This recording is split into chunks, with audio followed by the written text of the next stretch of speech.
வீராணம் ஏரியை தூர்வார அரசு ஒதுக்கிய 40 கோடி ரூபாய் நிதியில் பெருமளவு மோசடி செய்யப்பட்டுள்ளதாக கடலூர் பகுதி விவசாயிகள் குற்றம் சாட்டியுள்ளனர்.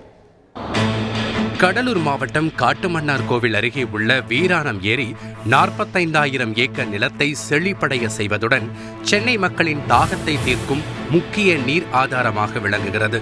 இந்த நிலையில் வீராணம் ஏரியில் மண் மேடுகள் காணப்படுவதாலும் புதர் மண்டி அதிக நீர் தேக்க முடியாமல் உள்ளதாலும் அதனை தூர்வார விவசாயிகள் கோரிக்கை விடுத்ததை அடுத்து தமிழக அரசு அதற்காக 40 கோடி ரூபாய் நிதி ஒதுக்கீடு செய்தது. இதனையடுத்து கடந்த பிப்ரவரி மாதம் தூர்வாரும் பணியை பொதுப்பணித்துறை துவக்கியது.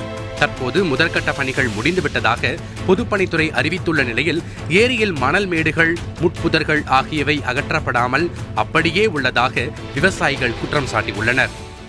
தூர்வாருன்னு சொல்லி ஒரு 40 கோடி ஒதுக்கியிருக்காங்க. இதில் நான் இந்த கான்ட்ராக்ட்காரவங்களை பார்த்து கேட்கும்போது 26 கோடிக்கு நாங்கள் பண்ணிட்டோம் அப்படின்னு சொல்கிறாங்க. 26 கோடிக்கு என்ன வேலை பண்ணியிருக்காங்கன்னு ஒன்றுமே தெரியல. செடி கொடியெல்லாம் அப்படியே தான் இருக்குது. எந்த விவசாயிக்கும் எந்த பலனும் இல்லாமல் நாங்கள் தூர்வாரணும்னு கேட்ட பாவம் இன்றைக்கி நாங்கள் ஏரியை காஞ்சி நிற்கிறோம். இன்றைக்கி எங்களுக்கு ரொம்ப சங்கடமாக இருக்குது. இப்போ பார்த்தீங்கன்னாக்கா நீங்கள் வயல்வெளியும் பாருங்கள், இப்போ இந்த தூர்வார மாதிரியா இருக்குது. இந்த ஏரியை பாருங்கள், இப்போ அப்படியே நீங்களே பாருங்கள், தூர்வார மாதிரியா இருக்குது. எங்கேயும் தூர்வாரங்கிற பேரில் கொள்ளை தான் நடந்துகிட்டு இருக்கு. இதுதான் உண்மை. ஏரியின் சில இடங்களில் மணல் மட்டுமே எடுக்கப்பட்டுள்ளதாகவும் 34 கிளை வாய்க்கால்களில் ஒன்று கூட தூர்வாரப்படவில்லை எனவும் விவசாயிகள் தெரிவித்துள்ளனர்.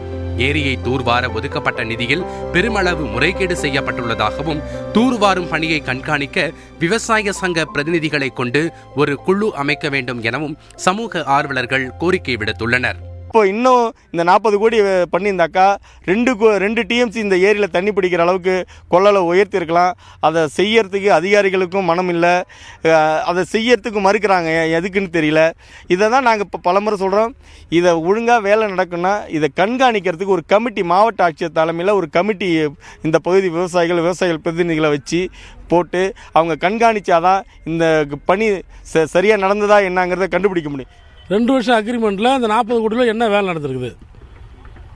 அடுத்த வருஷம் என்ன வேலை செய்ய? அடுத்த வருஷம் இது மாதிரி விவசாயிகளை கொல்ல போகிறீங்களா தண்ணி இல்லாமல்? இது தெரியணும்.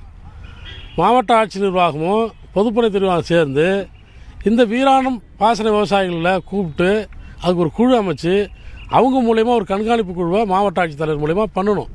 பண்ணால் தான் வேலைகள் என்ன நடக்குது அப்படின்னு தெரியும். இங்கே யார் வேலை செய்கிறா, யார் வேலை செய்ய மாட்டேங்கிறான், என்ன ஊரில் கான்ட்ராக்ட்காரன் இருக்கிறான், இதுக்கு யார் இது பண்ண வேண்டியது, யார் சொல்லணும், எங்களுக்கு எதுவுமே தெரியல. லட்சக்கணக்கான மக்களின் தண்ணீர் தேவையை பூர்த்தி செய்யும் வீராணம் ஏரியை முழுமையாகவும் முறையாகவும் தூர்வாரி அதன் நீர்பிடிப்பு கொள்ளளவை உயர்த்த வேண்டும் என்பதே விவசாயிகளின் எதிர்பார்ப்பாக உள்ளது. தந்தி டிவி செய்திகளுக்காக கடலூரில் இருந்து தேவநாதன்.